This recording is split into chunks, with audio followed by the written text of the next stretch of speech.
பிஸ்மில்லாஹிர்ரஹ்மானிர்ரஹீம். அனைவருக்கும் அஸ்ஸலாமு அலைக்கும் வரஹ்மத்துல்லாஹி வபரகாத்துஹு. இன்றைய வெள்ளிக்கிழமை நாள் அனைவருக்கும் ஒரு நன்னாளாக அமைய வல்ல இறைவனை பிரார்த்தித்தவனாக எங்களது ஜைனே 90 நண்பர்கள் வட்டத்தின் அதிகாலை நேர சைக்கிள் சவாரி, அதைத் தொடர்ந்து வைத்திய ஆலோசனை. இன்றைக்கு நாங்கள் நேற்று எங்களோட ஹெல்த் ப்ரொமோஷன் பியூரோவில், அதாவது சுகாதார மேம்பாட்டு பணியகத்தில் நடந்த ஒரு கூட்டத்தில் தற்போது இலங்கையில் யங் அடல்ட்ஸ், அதாவது இளம் வயதினரிடையே குடல் புற்றுநோய் அதிகமாக ஏற்பட்டு வருவதாக அந்த விசேட வைத்திய நிபுணர்கள் கலந்துரையாடினாங்க. அதில் இலங்கையில் காணப்படுற 5 பிரதான புற்றுநோய்கள் ஒரு புற்றுநோயா இப்போ குடல் புற்றுநோய் வந்துட்டு. அப்போ அது என்னத்தால் வருது, எப்படியான அறிகுறிகள் சம்மந்தமாக அவங்க டிஸ்கஸ் பண்ணினாங்க. அப்போ அது கட்டாயம் இளம் சந்ததியினர் கட்டாயம் செய்ய வேண்டியது, முக்கியமாக அதை பற்றிய விழிப்புட்டலை செய்யணும். அதில் உங்களுக்கு தெரியும் இப்போ தற்போது 2 விடயங்கள், அது உணவுல இந்த ஆரோக்கியமற்ற உணவுகள், அதாவது பதப்படுத்தப்பட்ட இறைச்சி வகைகள், பதப்படுத்தப்பட்ட செயற்கையாக அந்த உணவு முறையெல்லாம் கூடிட்டு, இப்போ இயற்கையான உணவுகளை சாப்பிட்றத விட செயற்கையான உணவுகள், இப்போ கலரிங் போட்ட உணவுகள், அதே போல் மீண்டும் மீண்டும் அந்த பழைய எண்ணெயில் பொரிக்கப்பட்ட உணவுகள்னு சொல்லி அந்த உணவுகளை பாவனையெல்லாம் அதிகரித்து வருது. அதில் விசேடமாக வயதானவர்கள் கொஞ்சம் ஆரோக்கியமான உணவுகளை வீட்டுகளில் ஹஸ்பண்ட் ஒய்ஃப் தயாரித்து சாப்பிட்றாங்க. அந்த இளம் பிள்ளைகள், அதாவது பேரண்ட்ஸே அதை கம்ப்ளைண்ட் பண்ணுறாங்க, நாங்கள் சாப்பிட்ற இதுகளை சாப்பிட்றாங்கல்ல சார்னு சொல்லி. அவங்களுக்கு தேவைப்படுது எல்லாம் பொரிச்ச உணவுகள், கடையில் இருக்கிற அந்த செயற்கையான சுவையூட்டப்பட்ட உணவுகள், அதுகளை தான் அந்த இளம் பிள்ளைகள் சாப்பிட்றது விரும்புகிறாங்க. அப்போ அதனால தான் அவங்க சொல்கிறாங்க இது ஒரு பிரதான காரணியாக இருக்கு. மற்றது மூளைக்கும் எங்களோட குடலுக்கு இடையில ஒரு அச்சு ஒன்று இருக்கு, அதில் பிரெயின் கட் ஆக்சிஸ் தானே அது. அப்போ அது ஒரு பதட்டனில் டென்ஷனும் இந்த ஒரு காரணம் சொல்கிறாங்க. இப்போ நவீன ஆய்வுகள் மூலமாக இந்த குடல் புற்றுநோய்கள் ஏற்படுறது. இப்போ இந்த ரெண்டும் தற்போது இருக்கிற இளம் சந்ததியினரில் அதிகமாக இருக்குது. இப்போ இரவு நேரத்தில் தூக்கம் இல்லை, எல்லாம் 12-1 மணிக்கு போகிறது தான் நடமாட தொடங்குறாங்க. 2 மணி 3 மணி வரையும் ரோடெல்லாம் வாகனங்கள் ஓடி தெரியுது. அப்போ அந்த தூக்கம் இல்லாமல் வரக்குள்ள ஆட்டோமேட்டிக்காக நம்ம பாடியில் ஒரு ஸ்ட்ரெஸ் ஒன்று உண்டாகும், இந்த டென்ஷன். இப்போ அது ஒரு பிரதான காரணியாக இருக்குது இந்த குடல் புற்றுநோய் ஏற்படுறதுல. மற்றது நான் சொன்ன மாதிரி உணவு முறை. அதில் நம்ம உணவு முறை எல்லாருக்கும் தெரியும், நம்ம அடிக்கடி கதைக்கிற விடயங்கள் தான். இப்போ எங்களோட குடலில் பழைய எண்ணெய்கள் பொரிக்கப்பட்ட உணவுகள், அதே மாதிரி பதப்படுத்தப்பட்ட இறைச்சி வகைகள் எல்லாம் ஆன்டி ஆக்சிடென்ட், அதாவது ஃப்ரீ ரெடிக்கல்ஸ்ன்னு சொல்லி சுயாதீன மூலகங்கள் உருவாகிற விதம் கூட, அதுகள் குடல்ல உட்சுவர்களில் மாற்றங்களை ஏற்படுத்தி தான் இந்த பிரச்சனை குடற்சுவர்களில் மாற்றங்களை ஏற்படுத்தி ஒரு வித்தியாசமான குடல் கலங்களில் வளர்ச்சி தான் இந்த கேன்சர்னு சொல்றது, புற்றுநோய் வாரது. அப்போ அதுக்கு ஒரு காரணமாக அமையுது. மற்றது இந்த ஸ்ட்ரெஸ்ஸுங்கிறத சொல்கிறாங்க. என்னன்னு சொல்லிச்சுன்னா, ஸ்ட்ரெஸ் ஹார்மோன்ஸ் பிரதானமாக இந்த கோர்டிசோலும் அட்ரினலின், இந்த 2 ஹார்மோனும் அதிகமாக சுரக்கப்படுது. அது என்ன செய்யுதுன்னா, குடலில் எங்களுக்கு இயற்கையாகவே எங்களோட குடலில் பாக்டீரியல் ஃப்ளோரான்னு ஒன்று இருக்கு. அது நம்மளோட குடலில் இருக்கிற குடலை பாதுகாக்கிறது, குடலுக்கு நன்மை செய்யக்கூடிய பாக்டீரியல் ஃப்ளோரா இருக்கு. அப்போ அது அதை சப்ரஸ் பண்ணுறதாம். அதை அதோட ஆக்டிவிட்டியை குறைக்கிதான் இந்த கோர்டிசோலும் அட்ரினலின். அப்படி குறைக்கிற நேரங்களில் நம்ம இயற்கையாகவே நாம் உள்ள இருக்கிற உணவுகளால் வர பாதிப்புகளை திருப்பி புதுப்பிக்க இயலாது. அந்த கலங்களை புதுப்பிக்கிறதெல்லாம் அந்த பாக்டீரியல் ஃப்ளோரா தான் நம்மளோட அந்த மேலாணி இழையங்களை நம்மளோட உள்ளுக்கு இருக்கிற உடலுக்கு இழையங்களை புதுப்பிக்கிறது, டேமேஜ்கள் அதை புதுசாக்குறது. அப்போ அந்த தன்மையெல்லாம் இல்லாமல் போகுதான் இந்த ஸ்ட்ரெஸ்ஸால். அதே மாதிரி அந்த இம்யூனிட்டி, அதாவது இப்போ குடல்ல ஃப்ளோராவை அந்த எங்களோட கட், அதாவது குடல்ல உட்சுவர்கள் இருக்கிற இயற்கையா இருக்கிற நீர்ப்படன சக்தி, அதாவது கேன்சர் இம்யூனிட்டி ஒன்று இருக்கு நம்ம குடற்கலங்கள்ல. அப்போ அந்த இம்யூனிட்டியையும் கூட குறைக்கிறதால அந்த கலங்கள் அசாதாரண வளர்ச்சி அடைஞ்சி புற்றுநோய்கள் உருவாகிறதுக்கு ஒரு ஏதுவாக இந்த ஸ்ட்ரெஸ் அமைதான், டென்ஷன், நித்திர முடிக்கிறது. அப்போ வடிவாக நம்மளுக்கு அது விளங்குது. இப்போ நம்ம அன்றாடம் நம்ம காண்றோம் தானே, இளம் சந்ததியினர் சரியான கோவம்பாராக்கள் இருக்காங்க, நித்திர முழிக்கிறது, இந்த பிரச்சனையெல்லாம் கூட்டிகிட்டு போகுது.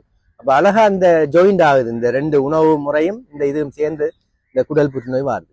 அதில் நம்ம சில ஆட்கள் கேட்பீங்க, இப்போ எப்படி இதை கண்டுபிடிக்கிற, எப்படி அந்த அறிகுறிகள் வாருதுன்னு சொல்லி. அதில் பிரதானமாக அந்த ஆல்டர்ட் பவல் ஹெபிட் இருப்பாங்க.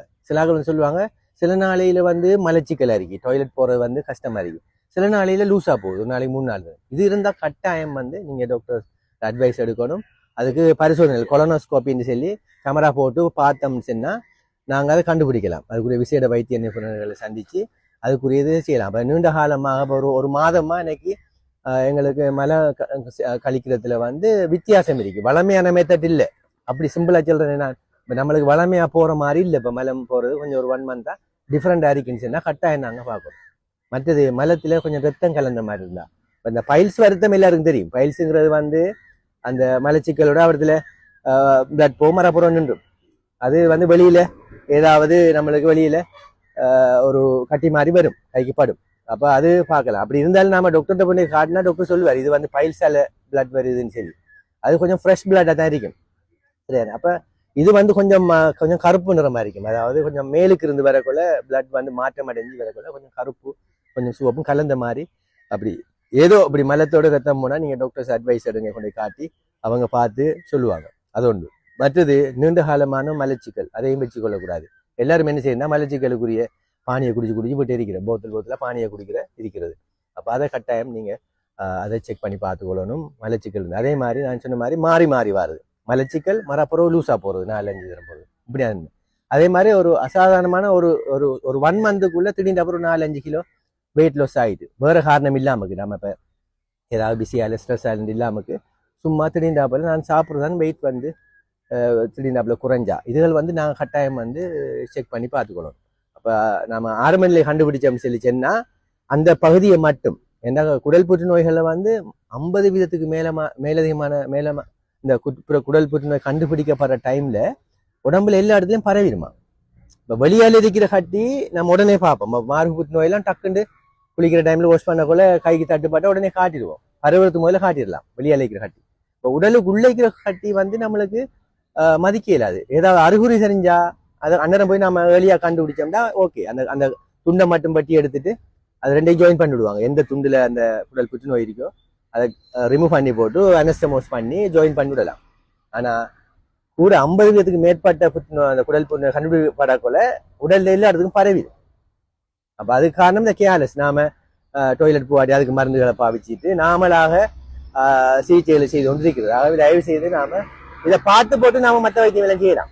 பார்த்துட்டு நம்ம மாற்றம் ஒன்றும் இல்லைன்னு சொல்லிச்சேன்னா. மற்றது இளம் சந்ததியினர்ல IBS ஒரு கண்டிஷன் ஒன்று இருக்கு. இரிட்டபிள். அதே மாதிரி இந்த வயிற்றுல அசாதாரணமான கடும் வலி அடிக்க மாட்டேன் ஒரு மந்தமான வயிற்று வலிகள் அடிக்கடி வந்து போறது அதுவும் ஒரு அறிகுறி. அப்படி இருந்தாலும் அதாவது வீக்கங்கள் கட்டிகள் வளர்ந்து பெருசாகி வரக்குள்ள ஒரு வயிற்றுல ஒரு வீக்கமே ஏற்படும். அப்படி இருந்தாலும் நாங்க கட்டாயம் கொண்டே காட்டணும். அது நான் சொல்றேன் ஒரு 3 நாள் வயிற்று வலி செல்ல ஒரு மாத கணக்குல அடிக்கடி வயிற்று நோவு வார ஒரு அமர்ற திருப்பி வார அப்படி எல்லாம் இருந்தா நாங்க கட்டாயம் அதை வைத்திய ஆலோசனை பண்ணணும். மற்ற இந்த IBSங்கிறது கூட பெருகிறது ஆஃபீஸர்ஸுக்கு இருக்காது. இந்த ஸ்ட்ரெஸ்ஸோட ரிலேட்டட் தானே அது. இப்போ காலையில உடுப்பு ஆஃபீஸுக்கு போறது ரெடி ஆகுற வாஷ்ரூமுக்கு போற திருப்பி வார ஒரு 3-4 தடவை போய் ஆஃபீஸில் இருந்தா செட்டில் ஆயிடும். சரியானே இப்படி ஒரு கண்டிஷன் உண்டு. இப்போ இதுவும் வந்து ஒரு ஸ்ட்ரெஸ்ஸோட ரிலேட்டட் தான். Tension stress. அப்போ அது வந்து இப்படியான அறிகுறி இருந்தாலும் கட்டாயம் உண்மையா வந்து அந்த IBSங்கிறத நாங்க கன்ஃபார்ம் பண்ணணும். கொலனோஸ்கோப்பிங்கிறது இப்போ ஃப்ரீலி அவைலபிள் எல்லா இடத்துலையும். எல்லா பேஸ் ஹாஸ்பிட்டல்லையும் வந்து கேமரா போட்டு பார்க்குற செட்டப் இருக்கு. நம்ம ஏரியாவிலையும் எல்லா பேஸ் ஹாஸ்பிட்டலையும் வச்சுக்காங்க. கேமரா போட்டு பார்த்துட்டா நம்ம டிரெக்டா பார்க்கறதா. இப்போ ஸ்கேன்ல வந்து இது தெரியாது. ஸ்கேன்ல நல்லா பெருத்து பெரிய போலையா வளர்ந்ததுதான் தெரியும். குடல்ல இருக்கிற குடல் உட்பக புற்றுநோயை வந்து நம்ம வெளியால ஸ்கேன்லாம் முடியாது. இப்போ ஈரல் மற்ற கல் அதெல்லாம் தெரியும். அப்போ இது கேமராவை போட்டு பார்த்தா தான் குடல்ல உள்ளுக்கு ஒரு அசாதாரண வளர்ச்சி இப்போ பொலிப்ஸ் மாதிரி தொங்குற மாதிரி அப்படிலாம் சொல்லுவாங்க. அப்போ அதுகளை வச்சு அதில் பயாப்சி எடுத்து ஆரம்ப கட்டத்தை காணிச்சா குயிக்கா அந்த துண்டை மட்டும் ரிமூவ் பண்ணிடலாம். ஆகவே இது மிச்சம் கவனமா இருங்க. மற்றது வந்து அந்த இதை தடுக்கிறதுல வந்து நம்ம இப்படியான உணவுகள் சாப்பிடக்குள்ள பழங்களும் மரக்கறி வகைகளும் இந்த குடல் புற்றுநோய் வாரம் தடுக்குமா. கிட்டத்தட்ட ஒரு ஆள் வந்து சாதாரணமா 400 கிராம் ஒரு ராத்தல் மரக்கறியும் பழங்களும் சேர்ந்ததாக ஒரு ஆள் 400 கிராம் எடுக்கணுமா. எடுத்து வந்தா குடல் புற்றுநோய் உருவாக்குறத தடுக்குமா. மலச்சிக்கல் அது கிளியர் பண்ணும். இப்போ மலம் நீண்ட நாட்களுக்கு நம்ம குடல்ல தங்கி இருந்து அதுல சுவர்கள்ல ஏற்படுற மாற்றங்களை தடுக்கும். ஆகவே இந்த ஃப்ரூட் சாப்பிட்றது வெஜிடபிள் சாப்பிட்றது இந்த இளம் சந்ததியிட்ட அது மறவே இல்லை. இப்போ பேரண்ட்ஸே சொல்றாங்க அந்த ஆக்குற மரக்கறி பழங்களை வீட்டை சாப்பிட்றாருந்தா வயசான உமாவும் பாப்பாவும் தான். பிள்ளைகள் வந்து டிரெக்டா சாப்பிட்றாங்க. அந்த இறைச்சி மீன் முட்டை ரைஸ் இதெல்லாம் டிரெக்டா சாப்பிட்றாங்க. ஆகவே தயவு செய்து இது வந்து தடுக்கக்கூடியது. ஃப்ரூட்ஸ்களை வெஜிடபிள்ஸ் அதிகமாக சாப்பிடுங்க. அதுக்கு அதாவது இப்போ நாம ஆன்மீக செயற்பாடுகள் அது வந்து மன அமைதி மன நிம்மதி ஸ்ட்ரெஸ்ஸை குறைக்கிறது. அதுவும் இப்போ குறைஞ்சிட்டு போயிட்டு அந்த அந்த ஆக்டிவிட்டிஸ்களும் குறைய அதுவும் ஒரு ஒரு தீர்வாக வரும். இதுக்கு நாங்கள் எங்களோட அவரவர மத இதுகளில் ஈடுபடுறது. மற்ற உடற்பயிற்சி எக்ஸசைஸ் நான் ஆரம்பத்திலே முன்னிங்க கழிச்சிக்கேன்.